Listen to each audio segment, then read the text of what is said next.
அமைதி, அதுவே முதலில் இருந்தது. ஒளி இல்லாமல் இயக்கம் இல்லாமல் எல்லையற்ற வெற்றிடத்தின் மத்தியில் ஒரு மறைந்த சக்தி மட்டும் நிலைத்திருந்தது. அதுவே படைப்பின் விதை.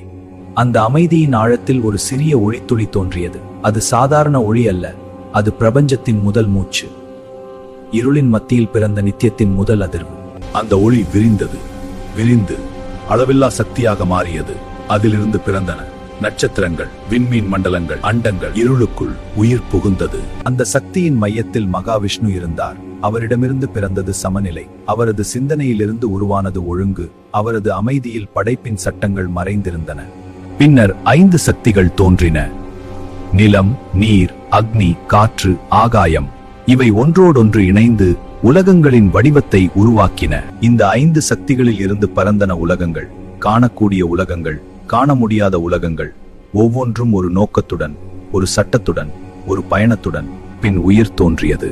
முதலில் மூச்சாக, பிறகு வடிவமாக, அதன் பின் அறிவாக. ஒவ்வொரு உயிரும் ஒரு பயணத்தின் தொடக்கம். உயிர் பிறந்ததும் ஒரு சுழற்சி தொடங்கியது.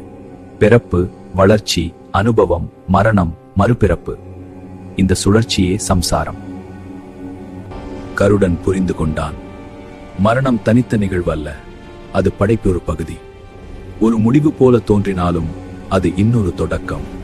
ஆனால் இந்த சுழற்சியை இயக்கும் ஒரு மறைசக்தி உள்ளது. அதை யாரும் தவிர்க்க முடியாதது கர்மா. செயல்களின் நிழல், ஆன்மாவின் கணக்கு.